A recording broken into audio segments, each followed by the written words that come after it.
Hello everyone, ये सारे students आज वर्ण से रिलेटेड एक्टिविटी करने जा रहे हैं। तो देखिए इनकी एक्टिविटी। वर्ण भाषा की वह सबसे छोटी इकाई जिसके और अधिक टुकड़े नहीं किए जा सकते, उन्हें वर्ण कहते हैं। वर्ण के भेद। वर्ण के दो भेद होते हैं, स्वर और व्यंजन। स्वर वे वर्ण जिनका उच्चारण करते समय किसी अन्य वर्ण की सहायता नहीं पड़ती, उन्हें स्वर कहते हैं। इनकी संख्या 11 होती है। ए, आ, ई, उ, री, ए, आई, ओ, औ। स्वर के भेद। स्वर के दो भेद होते हैं, रीश स्वर व दीर्घ स्वर। रीश स्वर वे स्वर जिनका उच्चारण करते समय कम समय लगता है, उन्हें रीश स्वर कहते हैं। इनकी संख्या 4 होती है।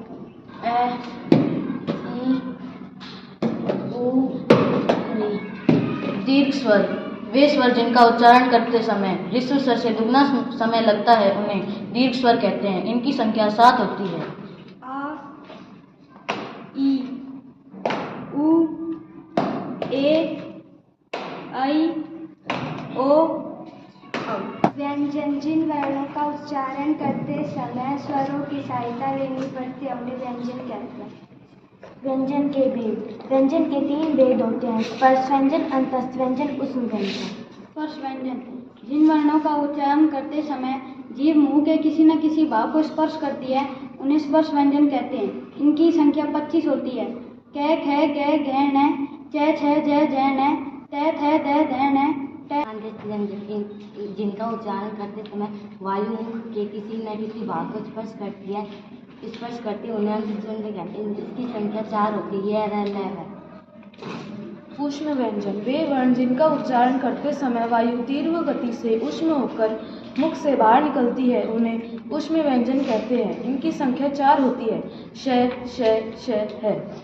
संयुक्त व्यंजन जब दो भिन्न व्यंजनों के योग से एक नया व्यंजन बनता है, उसे संयुक्त व्यंजन कहते हैं। संयुक्त व्यंजन की संख्या 4 होती है। श, क और श के मेल से बनता है। त्र, त और र के मेल से बनता है। ग, ज और य के मेल से बनता है। श्र, श और र के मेल से बनता है। अयोगवाह वे वर्ण जो पूर्ण रूप से न ही स्वर होते हैं और न ही व्यंजन माने जाते हैं, उन्हें अयोगवाह कहते हैं। इनकी संख्या 2 है। अंक। अनुस्वार जिन वर्णों का उच्चारण नाक से किया जाता है, उन्हें अनुस्वार कहते हैं। अनुनासिक जिनका उच्चारण नाक और मुख दोनों से किया जाता है, जैसे आ। हलंत जब स्वर के बिना किसी व्यंजन को लिखा जाता है, तब वर्ण के नीचे तिरछी रेखा लगाई जाती है, तो उसे हलंत कहते हैं, जैसे गड्ढा छुट्टी। द्वित्व व्यंजन जब दो समान व्यंजन आपस में मिलते हैं, तो उन्हें द्वित्व व्यंजन कहते हैं। मात्रा लिखने में व्यंजन के साथ स्वर का जो रूप मिला हुआ होता है, उसे मात्रा कहते हैं।